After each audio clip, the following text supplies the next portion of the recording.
Sounds good. All Hi, right. everyone. Thank you so much for joining us. This is discussion 2A.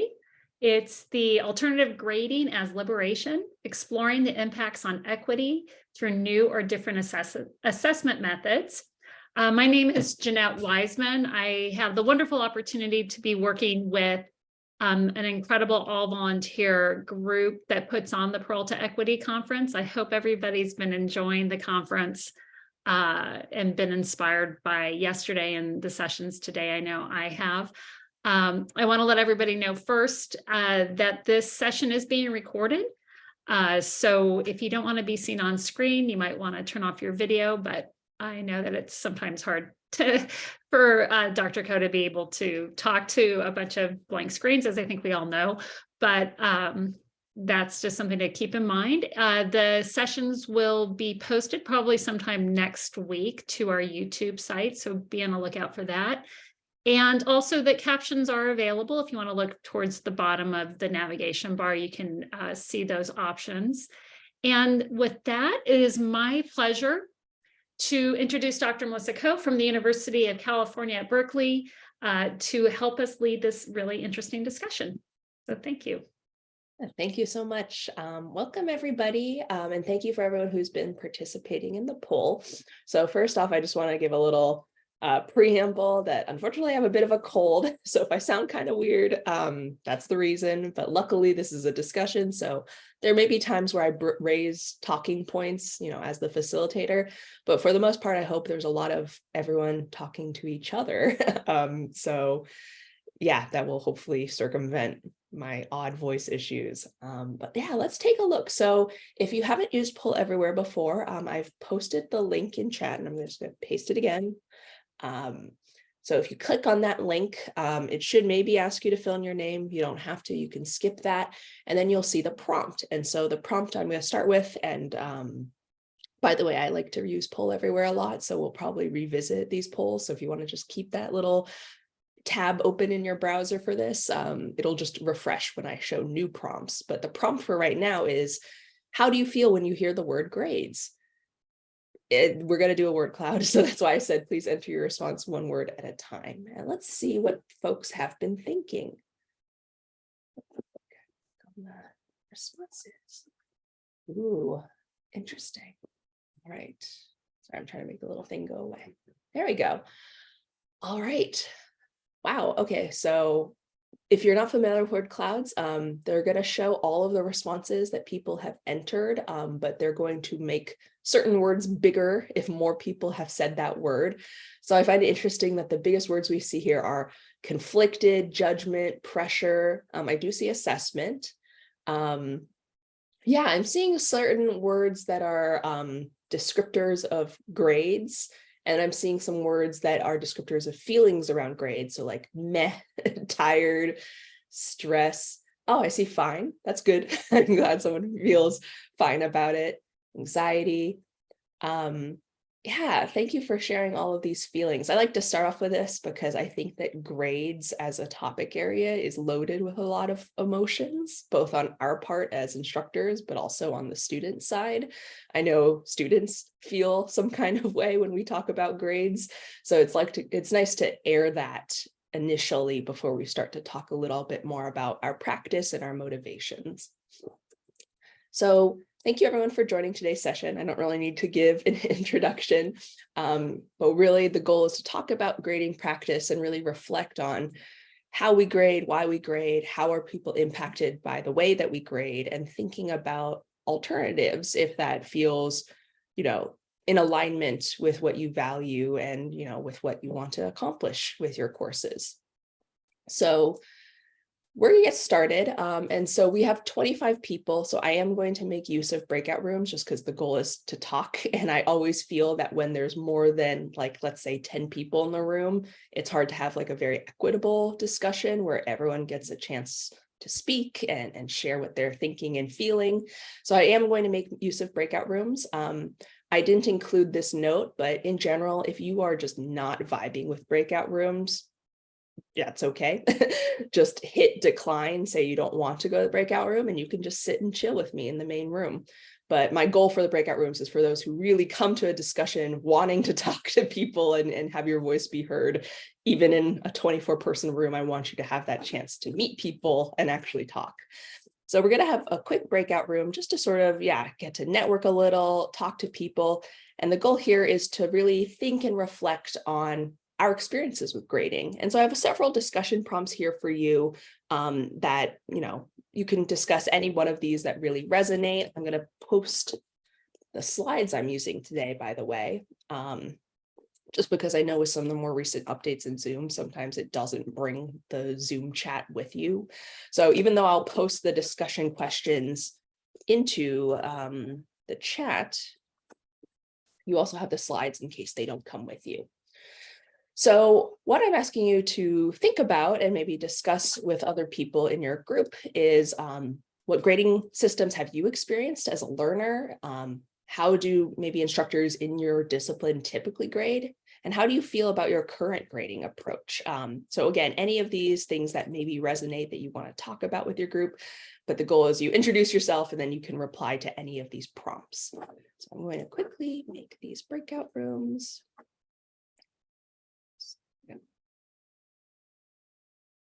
It's always tough when it's not your actual breakout room that you in your own Zoom. All right. So I'm going to open the rooms. If you get shuffled, that's probably just because I had to reshuffle people a bit. So don't mind that. If you get moved, it's just probably because I'm trying to balance the number of people in each room. All right, so we're just gonna have a quick little introduction, probably about 5 minutes. All right.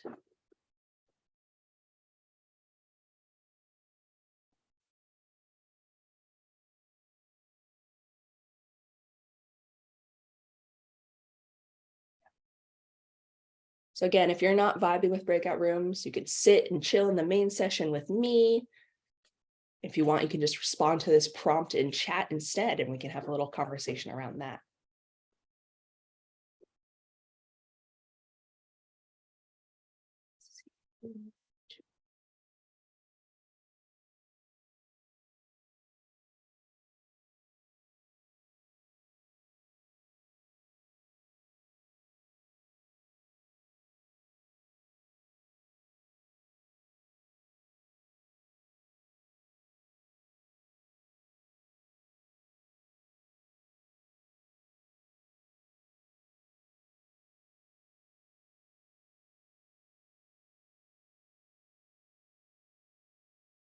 So anyone who's chilling in the main room, if you'd like to share your response to the discussion questions, I'd love to hear it.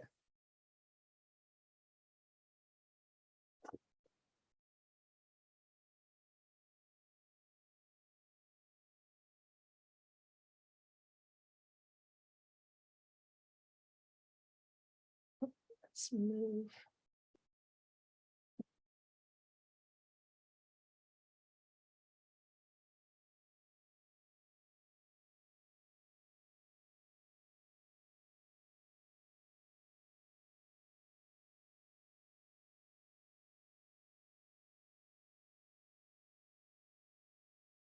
Hello, welcome those who are just coming in.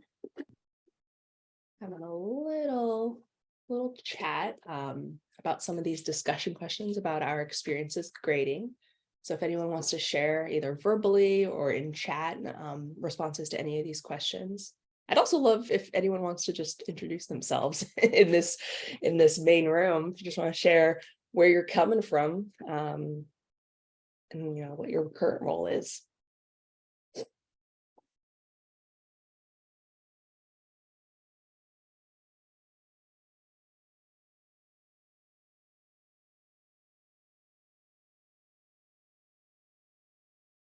Thanks, Andrea, for sharing.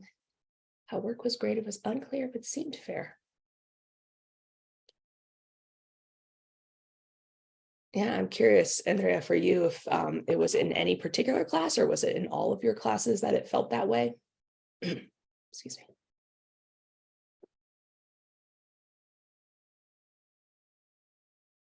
Welcome those just coming in. A lot of folks are in breakout rooms right now discussing this, but if you'd like, you could just sort of share your reflections here in the main room. Anyone else want to share their experiences with grading? This is Jeanette. I'll just share since I've been here, although I have been away from the classroom for a while. One thing that I tried to do as an instructor, because maybe partially it was not offered to me, that I always found really worked was, my classroom experience wasn't in higher ed, but in middle school and high school, is that I always felt that allowing a student to retake a test or redo an assignment as many times as they needed was something that afforded them to learn more, is the way I felt. And sometimes it was supported by administration and sometimes it wasn't. So that's something that comes to mind. Yeah, thanks for sharing that. And yeah, thank you everyone who's starting to share their experiences. Chloe's sharing about working with scientists. Hard to get them to do anything radical. Oh, that's fun. I'm coming from a STEM background and I think a lot about radical change as well. But yeah, unlearning the A equals my entire self-worth, that is very relatable. Andrea sharing using rubrics, the more detail, the better, so it is clear. Yeah, clear, transparent expectations. Saw a lot of freewheeling grading. Oh, I've never heard it called that, but that makes sense. I'd also call it that now. Just very subjective, how do they decide on a grade? And I think that's very frustrating, yeah, for students. Teaching various colleges. Yes, thank you for sharing your current role and your current relationship to grades. I'm going to actually close the rooms and bring us all back. But yeah, if anyone else still wants to share more things about your feelings towards grading, your current relationship, or even where you're at right now, welcome those coming back from the breakout rooms. Everyone else will be back in 15 seconds. And we're going to move and think a little bit about, why do we grade? What is the purpose of grades?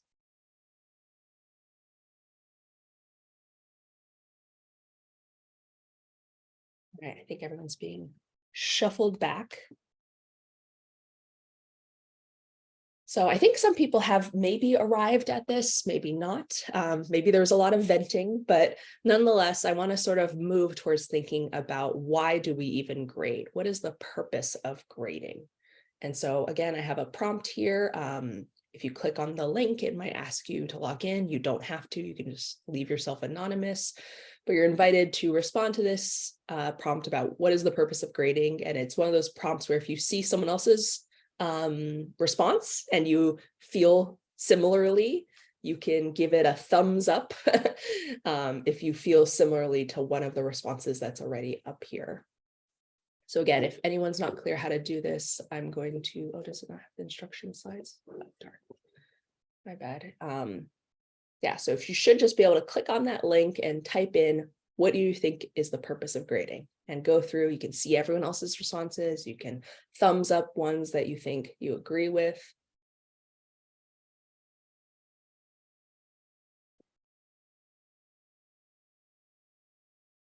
And then we'll kind of look for these themes that we see emerging.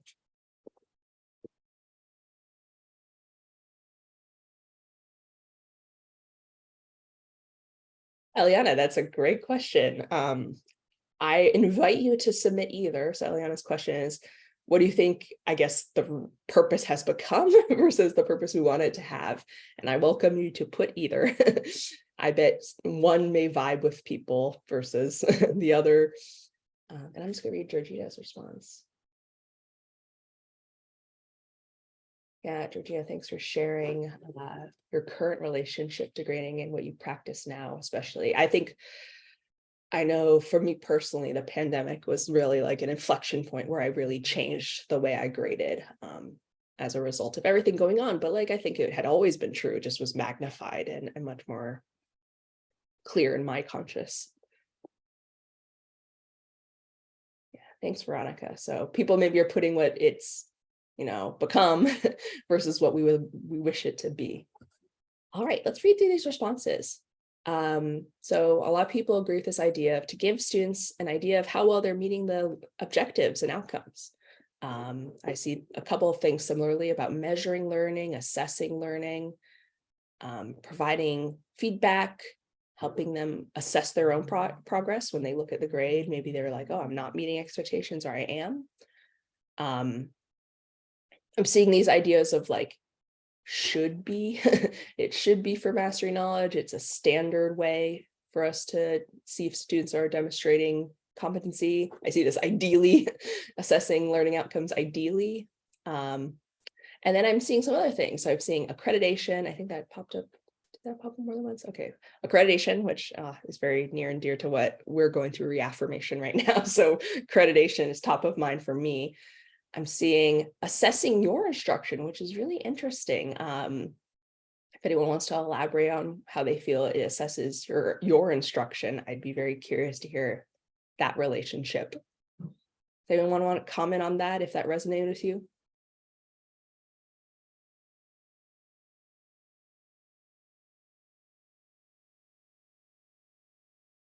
No? Well, we can keep that in mind, thinking about why that might be the case. So I'm really here, I think, to be a bit of a devil's advocate, maybe. Oh, Julia, yes. Hi there. So, I just wanted to comment on that. I was not the one that wrote that idea or shared that idea, but I do know that, when I see an assignment that students just are not getting, right? So I have one in particular that's in my mind right now that I typically reflect on what I'm doing wrong. So sometimes it's just a matter of me not giving clear instructions. Sometimes it's a matter of me not teaching the material in a way that the students are getting. So when I see when I assess students and I find that everyone is missing the same thing, then it really causes me to think about my own instruction. Yeah, thank you. Thank you for sharing that. And I appreciate that because I think the idea is thinking really about responsibilities. Like, I think a lot of times when people see that, it's possible they may interpret that as, oh, all of my students decided to blow this assignment off.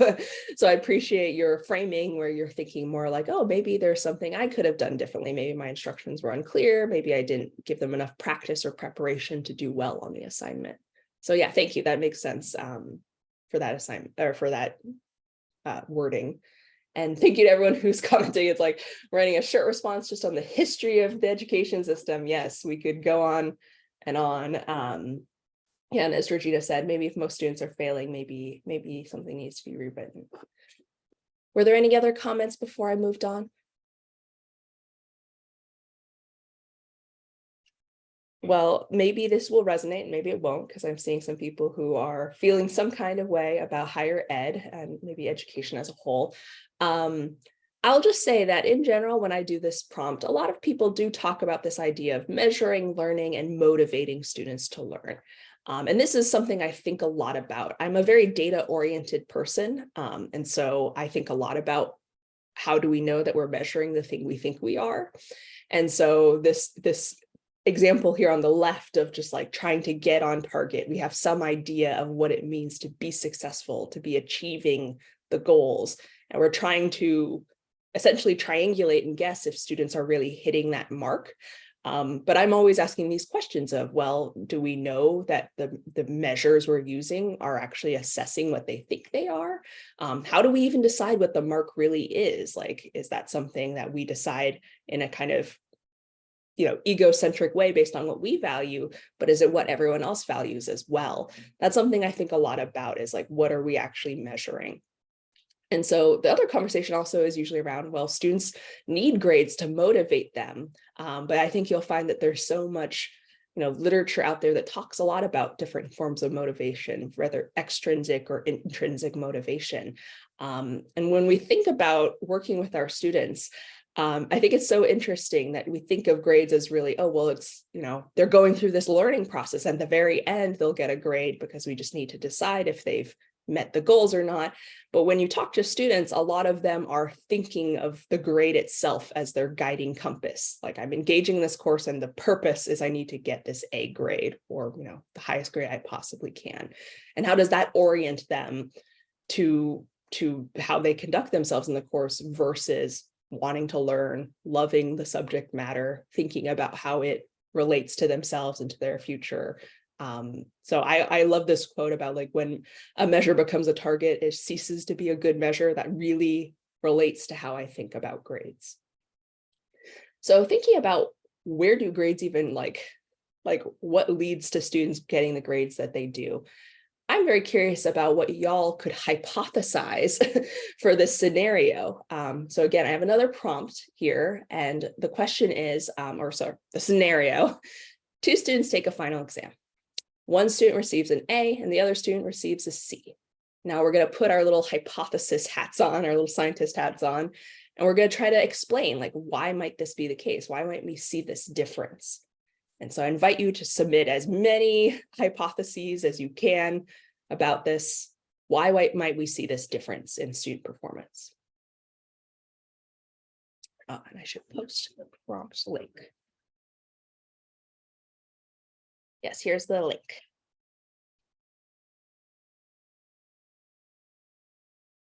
There's probably lots of different reasons that could all be true. Maybe there's multiple that are true all at once, but I'm curious about what are the different factors that we think may have led to this difference in outcomes. And so I would give everyone a moment to respond to this, hypothesize, exercise that creativity. Maybe it's something you see, but maybe it's just something you imagine.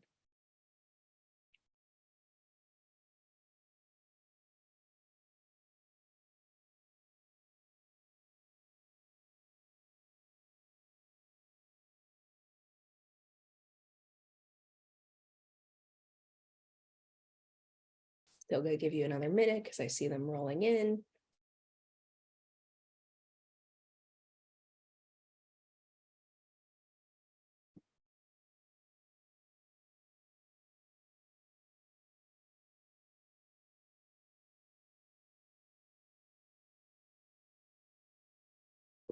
Start looking through these responses.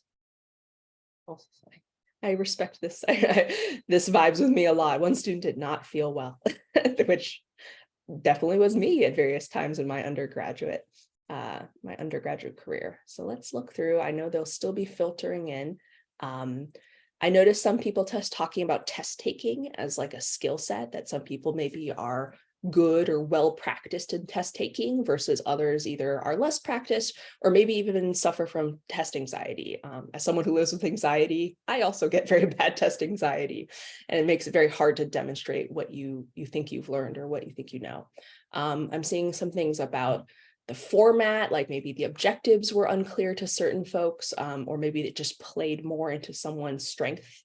Like they're like, tests are my way of demonstrating what I know, but maybe others don't feel that way or just don't tend to perform as well.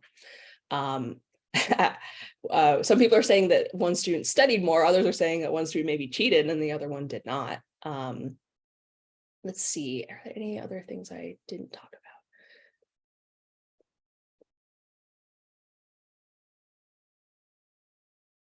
Yeah, and so thank you for this person who wrote, like, some people are just better at doing papers or presentations rather than taking a test, and maybe they could have showed off their knowledge in a different format. 1 student has more time to focus on the class. So 1 student maybe studied more, which, you know, I think it's great when a student can study more than not. But I think we have to think about, well, why does that student have capacity to study more? What else is going on in their lives that maybe led to them not being able to prepare as much? Stress, etc. Yeah, does anyone want to comment on anything they see or maybe don't see in these responses? Also, Julia, I don't know if you actually have your hand up or if it's still just up from before. I'm having a terrible time with the technology, honestly. No. I couldn't see anyone else. Oh, here, the other responses are on the screen. I was looking at for them in the poll thing. Okay, thank you. Sorry. No worries. I'm seeing difficulties with language, just reading and maybe answering the questions as worded, needing accommodations. Yeah, some people pointing out, depending on the format of the exams, maybe it isn't a good measure of learning. Anyone have any thoughts on what we're seeing here?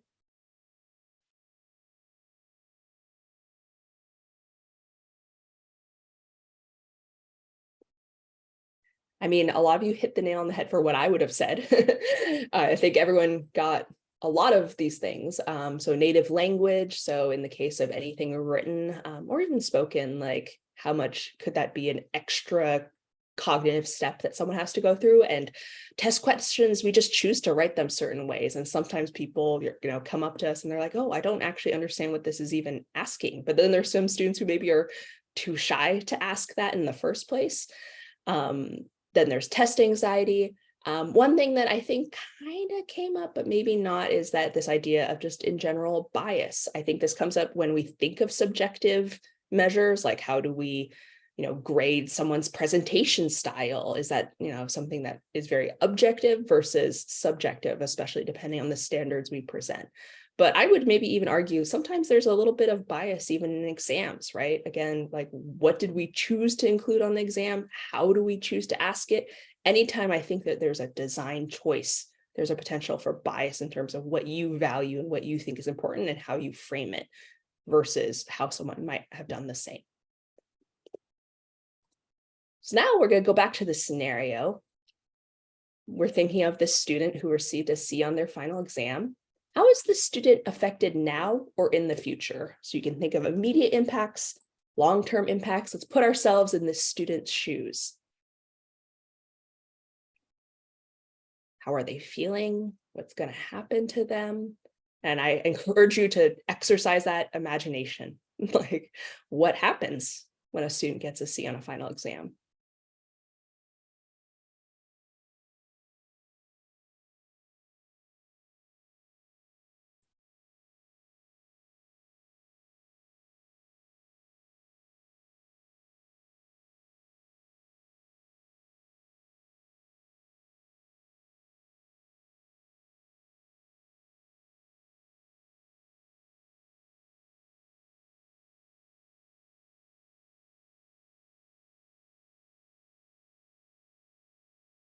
Seeing a lot of effects on the student and how they feel.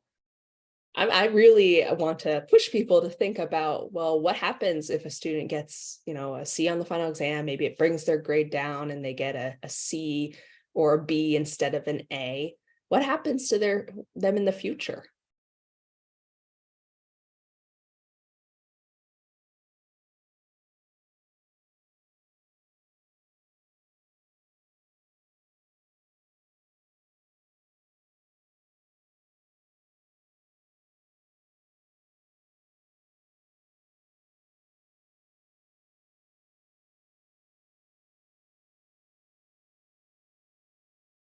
Yeah, so I'm just going to scroll through these. So we see really effects on their self-concept, right? Like they feel less confident, they feel like they're an imposter. Maybe this is just confirming like, oh, you shouldn't be in this course, in this major. It affects their beliefs about like what they can be good at. I'm seeing here like change in career path. Maybe they're like, okay, well, I don't belong in this major. Maybe I should go and switch to a different major where I don't take classes like this, where I do so poorly. Yeah, and so I'm seeing here, maybe it's like, oh, I studied so hard and yet it came to nothing. So maybe I shouldn't even try. But then I'm also seeing a lot of things about the reality, like, maybe their GPA is lowered, maybe they can't get an internship, they're not as competitive for an internship or for admissions to grad school. Maybe they can't transfer. I think, yeah, prerequisites. It's like maybe if they get too low of a grade on prerequisite, they can't take the next course. And so they're set back time-wise in terms of getting the major they want. Let's see, does anyone else have anything about, I might have to retake the class, think about, the costs and the time lost, future scholarships. Yeah, financial aid is a big one. Like maybe they were already on some sort of academic notice or something. And maybe this is, risks to financial aid. Thanks for bringing this up. It's like, oh, maybe they just feel very negatively about the course and about the teacher, which, is not, great for them, but it's also not great for us as teachers. We don't like to be in this adversarial relationship with our students. So yeah, I just want to make sure I haven't missed anyone's responses.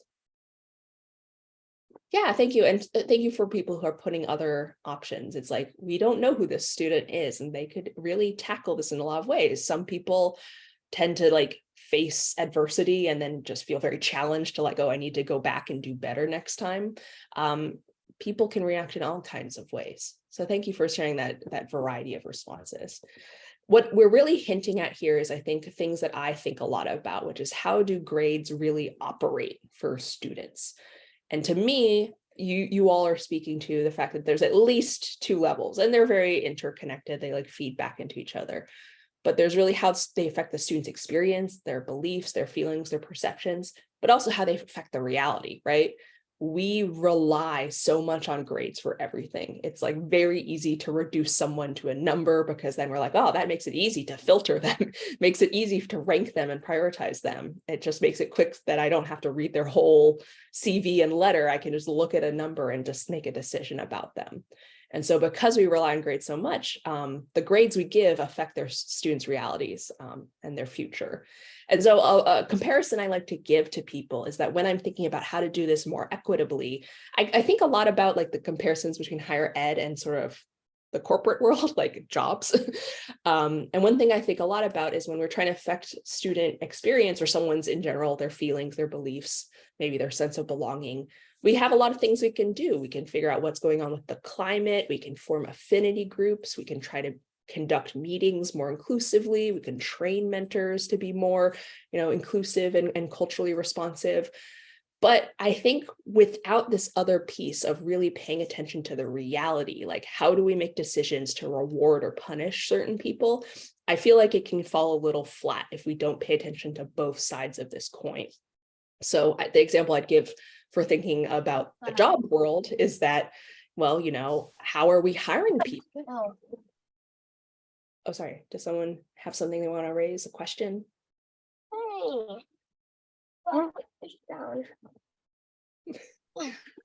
Jeanette, you might want to mute that person. Here. I got keys.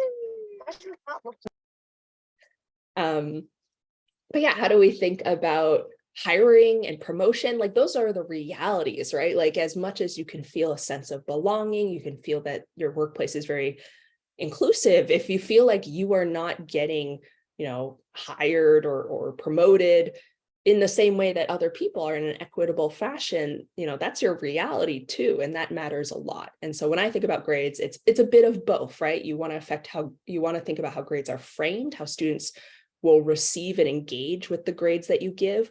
But also the reality is, do you see equitable outcomes in your grades, right? As inclusively as you present them and frame them, if you're seeing that there's these differences in actual grades that students receive, and they are due to things that are, gendered or racialized or, having to do with first generation or low income, then that's a reality you need to be attentive to and try to disrupt.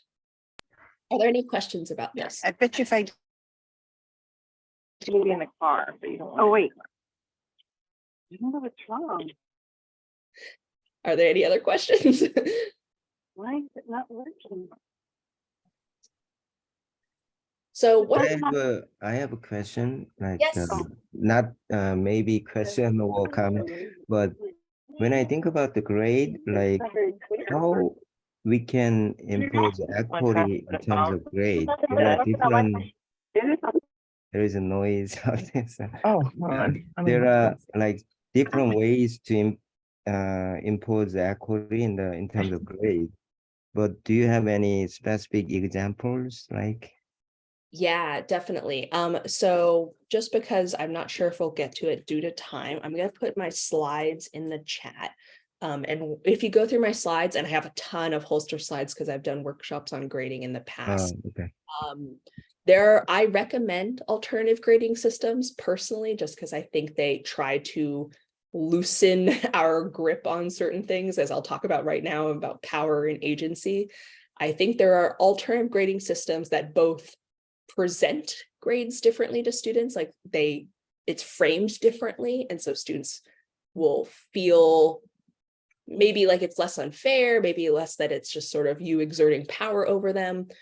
But it also, in reality, for some students, because of the flexibility, because of the choice, it can lead to them just getting a higher grade than they would have gotten in a very traditionally graded class.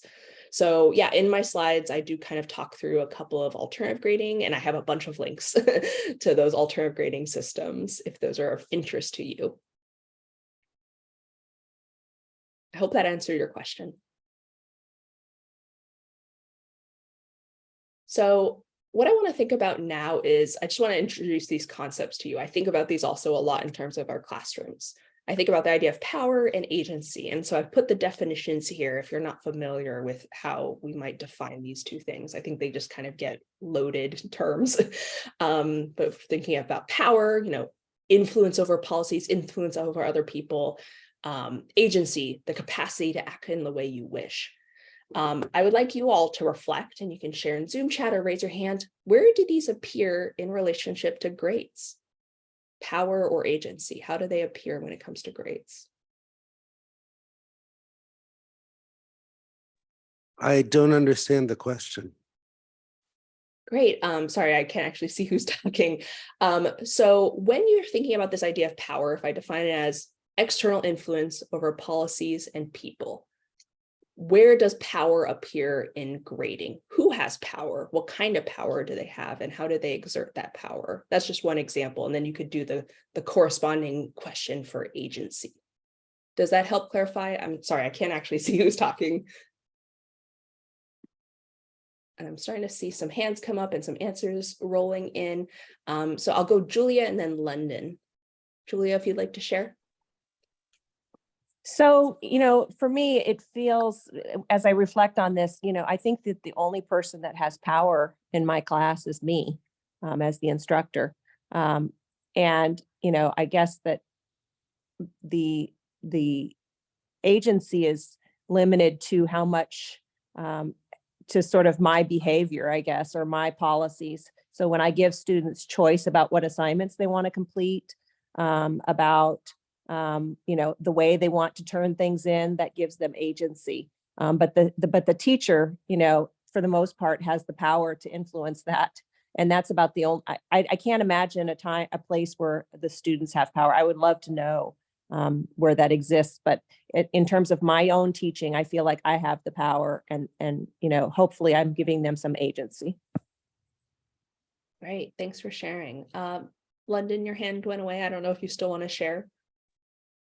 I think a lot of it is being addressed in the chat, but I think as soon as you assign a grade or tell students that you're assigning a grade, the power is then in how that grade is being assigned. And so the student doesn't have agency over what they're learning or how they're demonstrating their learning. In a lot of ways, even if we give them choice, which we know is valuable, but the grading component, I'm not going to be able to expand on it as much as I would like, but even if we give students choice and we assign a grade, we've created the illusion of choice in a lot of ways, because students are still having to meet the expectations of who is in power, if that makes sense.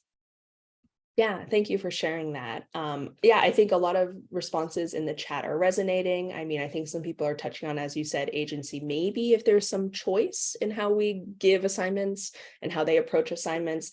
But I think there's a lot of question about, well, where do you find avenues to give students power? The way I think about this is just in general, how do we give students power in the classroom? And if I'm thinking of external influence, like you act outside of yourself, you affect what other people experience or what they do, or the policies that are in place. And I feel like there's lots of ways when we think of inclusive teaching that we are trying to give students more power. We try to think about, how is my syllabus malleable? How can students shape some of the policies in the class? When are assignments due? Like, what are the norms for the class? Like, what topics do we want to cover? I think there's lots of ways that we try to give students more power to shape the course the way that it unfolds. But I think a lot of times grades fall outside of that. I think we don't necessarily include grades as something that we're like, okay, the students will shape how this goes. But there is avenues for that. And that's really why I try to suggest these alternative grading systems. If you think about how can students co-construct not only community norms, but also the standards by which they are assessed. You know, how are these assignments going to be set up? Is there an element of peer grading or self-grading? And is that not just sort of a nice thought exercise, but it actually matters? It actually impacts, you know, the actual grade that students get, their realities. And so that's something I strive for. I will admit that I think unless you go very radical towards things like ungrading, I think it's very hard to like fully relinquish power as the instructor. Like it is just a power dynamic, a hierarchy that's set up in our courses. But I think if that's something you always strive for, like how can I create agency? How can I create opportunities for students to have more power? I think that at least guides your design and you work towards that. Yeah, I see there's a question. Henku, yeah. Yeah.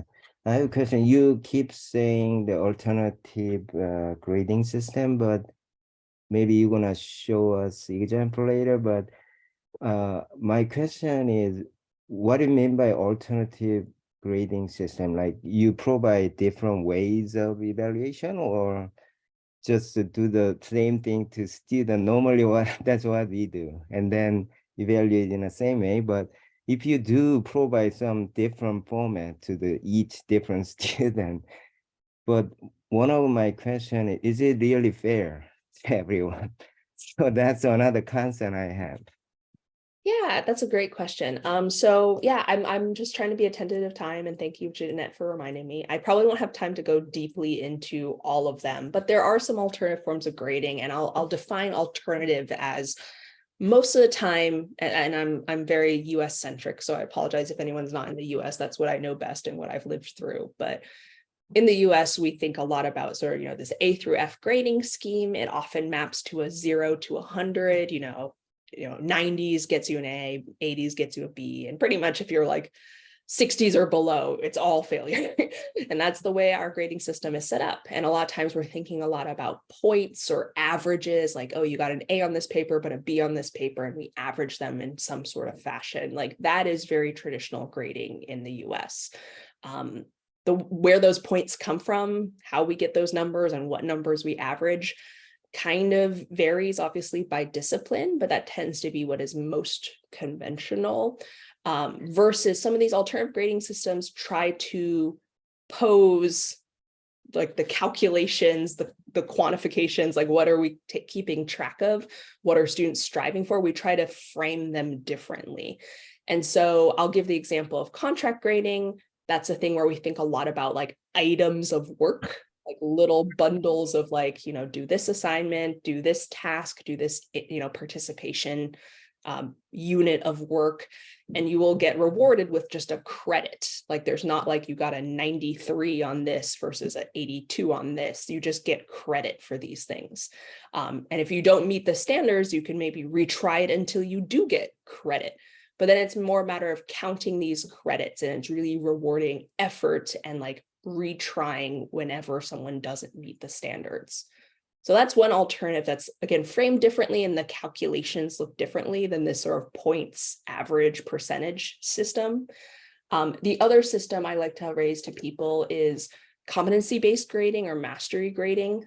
If you haven't seen this, it actually is like the opposite of contract grading. Contract grading is really concerned with units of work, versus mastery grading or competency-based grading is just only cares about the learning outcomes. The particular work items that students complete don't really matter except for their alignment with these goals. So the fact that one student maybe did a paper versus another student did a test, those units of work are interchangeable as long as they do well enough to demonstrate a certain skill or conceptual understanding.